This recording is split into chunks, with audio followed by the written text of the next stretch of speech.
Hey, Tripp Kramer here from trippadvice.com, and next to me I have Chef Mark Nargi, who is going to be helping teach you how to make 3 gourmet meals for, this is going to sound crazy, but we were able to figure it out for under $10. So Chef Nargi, man, thanks for being here. Hi, thanks for having me. Yeah, for sure. Appreciate that. I want you to tell the guys a little bit about you, how long you've been doing this for. Yeah, so I'm a chef. I'm actually a chef. It's not made up. We're not just like friends and I needed a job. I've been a chef for a little over 10 years, cooking in mostly higher end places, Michelin-starred restaurants, been in Europe a little bit, LA, San Francisco, that whole area. But basically what we're gonna do, we're gonna make a bunch of stuff and it's gonna be something you can actually make, but it's gonna be super impressive because it's gonna be with those really high-end techniques. But I'm gonna show you how to do it at home, you know, without having to get all crazy. So where did you get all this stuff from? Where can the guys get some of this stuff and how much did it cost? Sure, so I went to Trader Joe's. I figure that's a pretty common spot people can go to. Yeah. Nothing that I got is super rare though. You can probably get it at almost any grocery store. I went to Trader Joe's just because I knew they had it and at a really good price. And we got everything. And you talked about being under 10 bucks. I actually did the math, because I'm a little mathematician over here, and $5 a person for all this food. And it ends up being enough food for, what was it, 12 meals, I think we did the math? Yeah, 12 meals. So it's a deal, it's a steal, it's a sale of the century, and it's gonna be super delicious. So you can have multiple dates and still make a lot of gourmet meals and have plenty left over. All right, so this is the first thing we're gonna make. We're actually gonna make a butternut squash pizza. So it's kind of different, which is kind of nice. So you're only gonna need a couple things. You're gonna need some pizza dough. You can make it yourself, but they make perfectly good pizza dough that you can buy. So that's what we're doing here. Some butternut squash. This is about 12 ounces, just diced up. It doesn't even have to be super even because we're gonna puree it later. Some red onion that you're gonna take about a quarter of that and slice it super duper thinly. Some apple cider vinegar, which we're gonna add to our puree. Some goat cheese, crumble that on top. A little bit of spinach just for some green, and then some olive oil, salt and pepper. Super easy, super simple, but super delicious. So you got your butternut squash there, diced up, a little bit of olive oil, just give that some of that jazz. You can be generous, you know, it likes olive oil. Some salt and pepper, freshly ground if you can. You know, you can buy these little guys, they're cheap. Salt, sea salt or kosher salt, don't use table salt, that stuff is not good.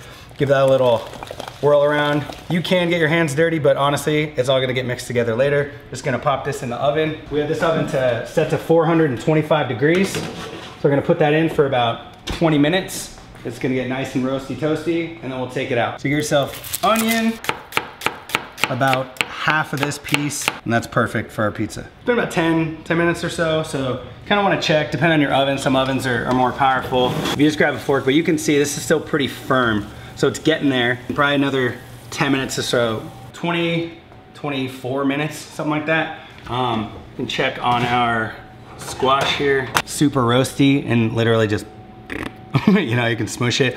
We're gonna puree this now and make the base for our pizza. So we're just gonna put our squash in there. And if you don't have anything like this, you can just get like a potato masher and mash it up. Our squash, we're gonna add a little bit of salt, a little bit of pepper. We're gonna add a splash of apple cider vinegar. It's gonna give us just some acidity. Tomatoes naturally have acidity, so it's sort of to match that, since tomatoes are the classic pizza sauce. Some butter just to make it nice and creamy and smooth and all that jazz. It's not crazy smooth, but it doesn't have to be. That's perfect. It's just not chunky anymore. This is our sauce. So all we have to do is get everything else together for our pizza and we can go ahead and build it. Our sauce is done, so everything else is already prepped for our pizza. So now all we have to do is go ahead and roll the dough out and we can make our pizza. The dough that I got, normally they come in 1-pound packages. So for this recipe, you can split it in half. So you can make 2 pizzas out of this recipe. It's gonna fill a pan about yay big. So, you know, it could be considered a personal pizza. It just depends on how hungry you are. It could be an appetizer. And you'll notice these doughs are they're really sticky. See, dough can stick to your hand and it gets kind of messy. So what you can actually do is just get a little bit of water on your hands. It's kind of the same thing you do if you've ever made sushi, but it won't stick to wet hands. After I do it out, I kind of give it a flip just to make sure it's not sticking too much. It doesn't have, you'll notice this is super not round. It's kind of amoeba-ish. It's an amorphous mass, but it's totally fine. you're really just trying to get the size of it, you know, as large as the base of that pan, you can just kind of roll it out a little bit, which will have it be a little more even. See the size of your pizza, that's looking pretty good. We're gonna hit a little bit of olive oil on here, rub it around like that, and then all we have to do now is just lift this guy up. Just go in, you can hear a little sizzle, and all you need to do is kind of just fit it roughly to the base of the pan like that. You can see it sizzling a little bit. Then go right in the middle and just kind of move that around a little bit, thinnish layer. Baby spinach here, and I kind of just tear it up just so it can spread out. Some of our onion that we shaved earlier. Goat cheese, just crumble that, kind of little blobs here and there. We have some parm here. Put a little bit of that. Parm's good. I like it. It's good. It's tasty. A little bit of pepper and a little bit of salt. Making sure you get some salt on that crust because that's important. So we're just gonna let this go for about a minute or so, just to get a little bit of color underneath it.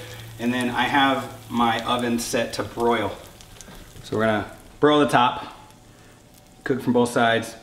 Takes about a minute more here. It's gonna be about 3 minutes in there, and we're gonna be done. So it's actually really fast from, like, you know, pan to plate kind of a thing. Nice golden brown color. That's perfect. So now we can take this whole pan. This is fine. Don't go right next to the grates, but if you go down below, it might take a little bit too long. So that's a good mix between there and halfway.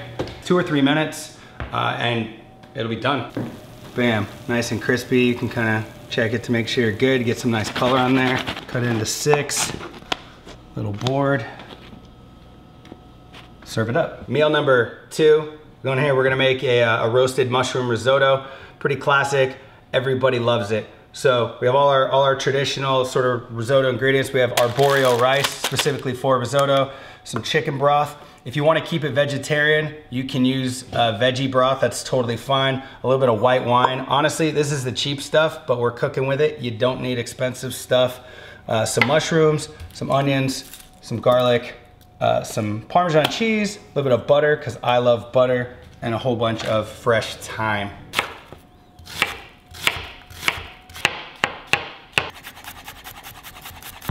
Everything's prepped for our risotto, so we're gonna go ahead and get stuff started. So I have 3 pans going. We have one for our actual risotto. So what we're gonna wanna do with that is get some olive oil, our onion in there. And what we wanna do is we wanna soften this up. We don't really wanna get any color though. It's gonna turn kind of translucent, but we're not sauteing or anything like that, so you don't need a crazy high heat. Don't be scared of salt. And what we're gonna wanna do is we're gonna put all our broth in there. And the reason we do that is we're gonna add broth incrementally as we're cooking our rice, and we don't want to have the temperature fluctuate a bunch. You want it to stay hot. So we're gonna have hot broth added to hot rice, and it's not gonna, you know, mess up our cooking by adding, you know, something cold to something hot. Literally all I do is I grab like half of it like this, and I just chuck it in there. And what that's gonna do is that broth is gonna extract all the flavor, and it's gonna pull a bunch of the leaves off as well. But you don't have to spend 10, 15 minutes sitting there picking thyme leaves. And so for me, it's super duper helpful. So we want some grapeseed oil in the pan. So go ahead, you can see they're sizzling away, which is what we want. Salt to that, and pepper for about 3 or 4 minutes, which will, like I said, it'll soften it up. Our onion's softened up. We just added our rice to the pan, which you can see. And all we're gonna do now is just stir it around, make sure it's nicely coated in your olive oil. If you need to add extra splash to coat it all, that's perfectly acceptable. And anytime you add something to your pan, add a little bit of salt. You're gonna season in layers. Our mushrooms, that you can see, are really nice and roasty toasty. So all we're gonna do now is we're just gonna add our garlic that we chopped up before. All we're gonna really do at this point now is just cook this out for about a minute or so until the garlic is nice and fragrant. You have like a white dot, but the outside is kind of translucent. That's exactly what you want. It means that some of the starch coat has set up, and it's gonna make sure that we end up with a really creamy result. We're gonna go ahead and add about a wine glass worth, about a third of the bottle roughly. So like that is totally fine. It doesn't have to be perfect. And we're gonna leave it at medium pretty much for the rest of the cooking time. So you just wanna stir this periodically. Mushrooms are looking good. You got some nice color on the garlic there. They're super fragrant. So these can just hang out in the back. We're not gonna need them till later. You can see the wine is pretty much all gone. But if you look at the bottom of the pan there, you can see that sort of creaminess. That's starch coming out of the rice. And that's pretty much what you want with risotto.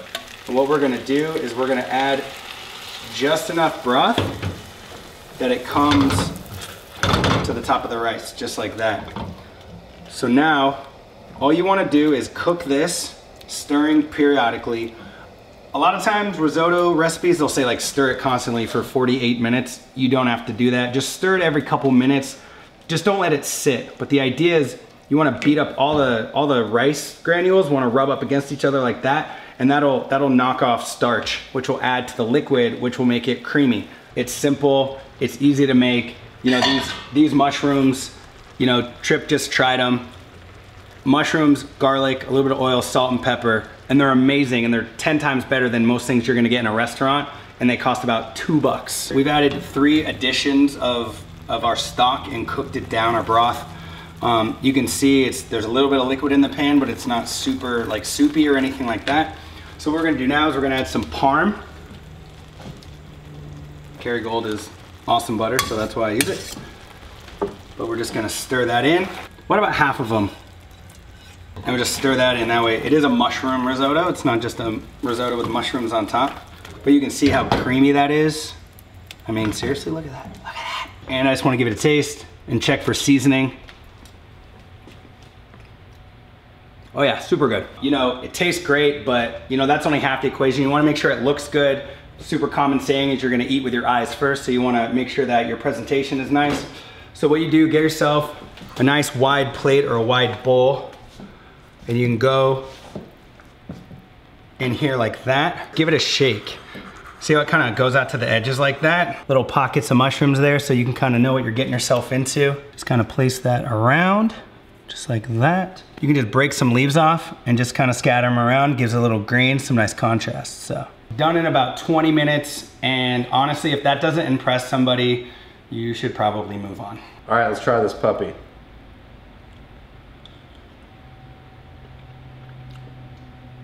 Holy shit. That is good stuff. Now it's time for our third recipe. This is going to be the one with meat. If you were waiting for it, if all the carnivores out there were like, where's the meat, dude? This is the meat one. Season them, salt and pepper. If you want to use like another spice mix, or you want to do that and you're into that kind of stuff, and you like, you know, saying, hey, check out this homemade spice mix, go to town. I just like salt and pepper because it's pretty simple. So if you come over here, high heat, we want to sear this guy. We want to color. Color is flavor, that's important. You know, we're going to use grapeseed here. You want to use a high smoke point oil. It's called more like clear oils. When they're like darker green and stuff, they're going to smoke at a lower temperature. That means they're going to get bitter and gross. These won't do that. Go ahead and always lay them away from you, because if this splatters, you don't want this like 500-degree oil splattering on your face. And then you can see like the size of them. We're going to lay them like this, so that way they sit in the pan. Sear this for about a minute. We're gonna get some good color on that first side. We're gonna flip it over, and then we'll pop it in the oven to cook through. All right, so yeah, if you check that out, that is the business. That's what we want. We want it to be super dark. So go ahead, leave that in the oven. It's gonna take about 15 minutes. You want it at least 350 degrees. If you're very brave, you can go up higher. You just need to check on it all the time. But like I said, 15 to 20 minutes. We'll go and we'll make our spinach, and then we'll come back and it'll be good to go. It'll be perfect on timing. So now we're gonna go ahead and make our spinach, which will be like our side. So get a big pan, medium to medium high heat.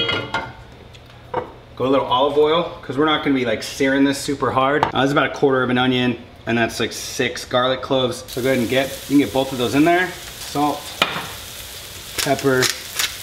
A little optional thing is some nutmeg. I caught my towel on fire. We had an accident. It happens. I'm a professional chef. And things like that happen, so don't worry if it happens to you. That's how you learn, my friends. Learn by failing. We got some color on our onions and our garlic. Spinach cooks down a lot. So kind of the idea is take, you know, a big handful of it and kind of just let it sit for a second. Like that. It takes a minute, literally a minute to cook it down. Add a nice little pinch of salt there, a little more pepper, and then just one last little shake of that nutmeg. And in about 10 minutes, we'll get our chicken out. We'll make our sauce right in the same pan, and we can serve it up and we'll be good to go. If you kind of give it a poke, it is kind of hot, but give it a poke, and once it's nice and firm, you can see it's not squishy, it doesn't give too much. You know that you're done. If you have a thermometer and you're not sure and you don't want to trust just doing the old poke test, make sure your thermometer, the temperature reads at least 155. 155 to 160 is perfect. If we cut into these right now, all the juices would just spill out everywhere, and we don't want that. So there's a lot of good stuff in that pan that we want, and we're gonna build a sauce right in this pan. So we're gonna add a couple different things. We're gonna add some wine and cook it down.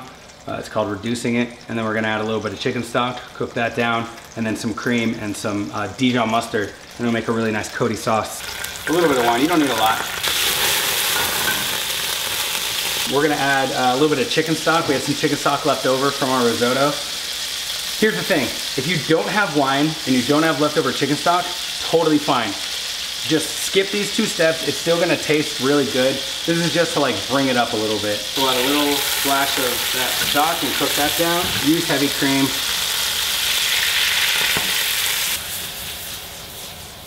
About a cup. A little bit of salt, a little bit of pepper, like we do everything, and then I'm gonna reinforce that nutmeg flavor just a little bit. It's about a tablespoon and a half, something like that.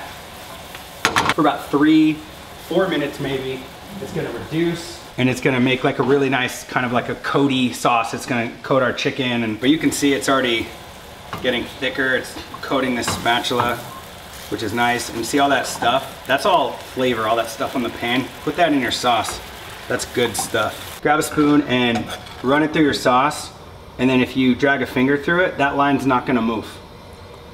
That's what you want, because if it coats the spoon, you know it's gonna coat your food. So you just wanna get a taste. Yeah, it's super, super good. There's Dijon. It's not like just like straight mustard, it's just gonna burn your mouth out, but it's a nice little hit from the Dijon. It's nice and creamy. But that's it, it's done. It's time to plate it.